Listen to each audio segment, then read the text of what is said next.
If you could meet any one sitter in the collection, who would you choose? Well, I think I would like to meet this fella here behind us, George Villiers, the first Duke of Buckingham. He's a remarkable character, and he's painted in such a flamboyant way. Do you think he really looked like that with these impossibly long legs?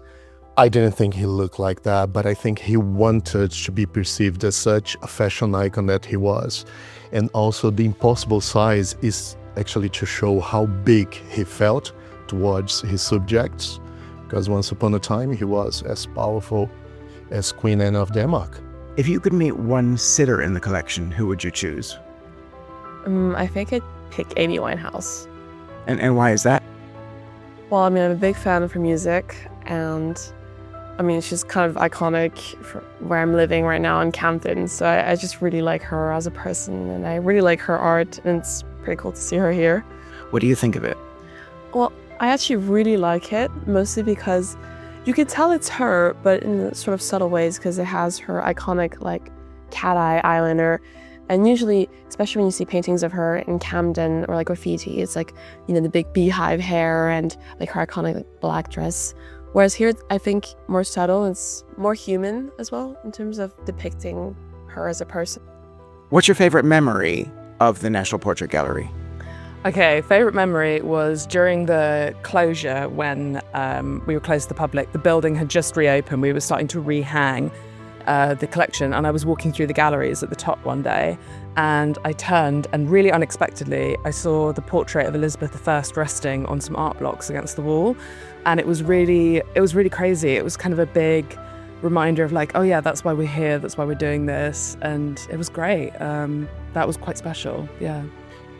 If you could meet any person in the collection, who would you choose?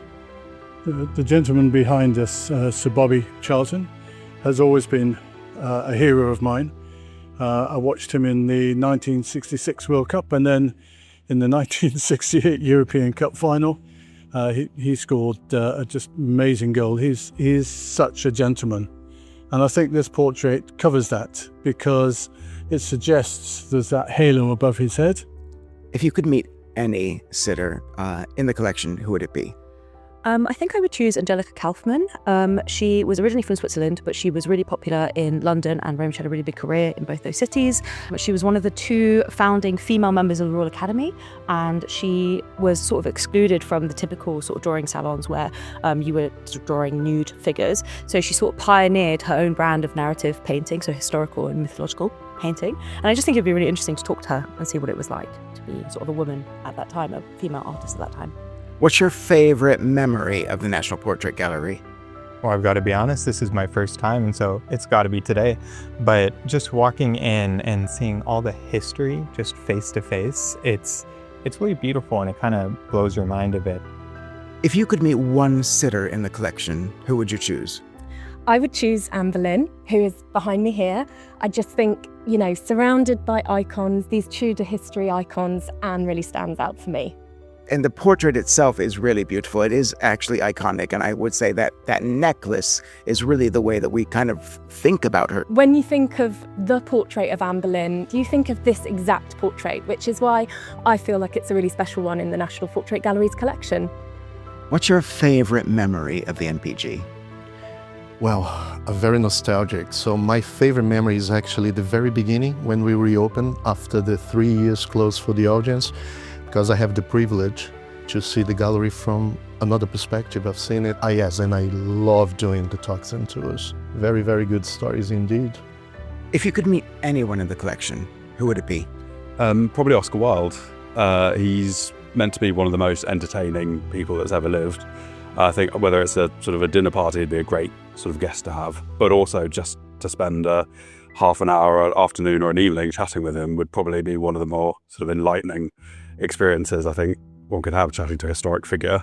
He's one of the best sort of social commentators ever, so it'd be quite interesting to see his opinion on everything that's happening at the moment. If you could meet any sitter in the collection, who would you choose?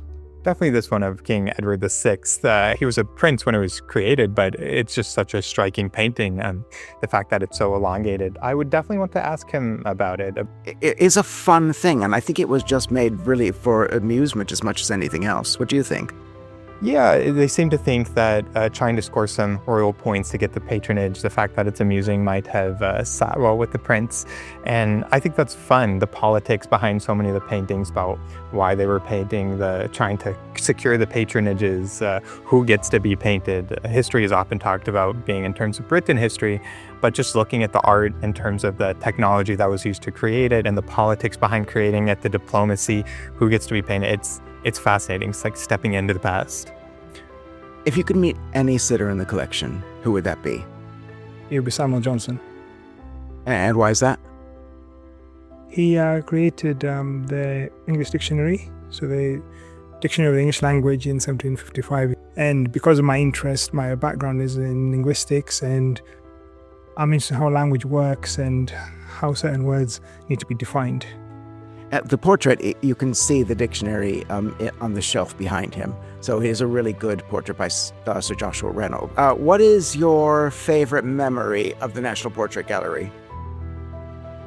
I think coming in during wet, rainy days, just having a bit of shelter, but then finding something that's different every time you come.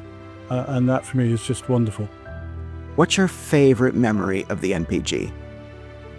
Oh, that's tough. I think when you come in, so when you come in from the grounds and you realise just what's in here, being able to see the contemporary art, you know, the sort of pop stars and all that. I think a lot of people probably come in to see this.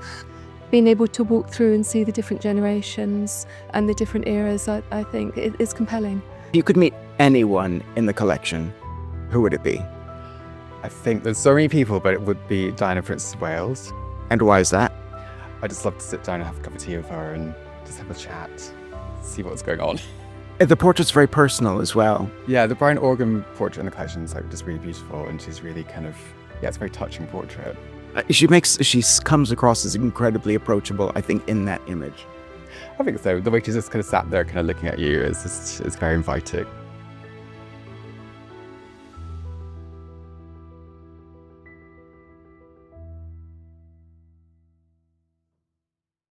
If you could meet one sitter in the collection, who would that be?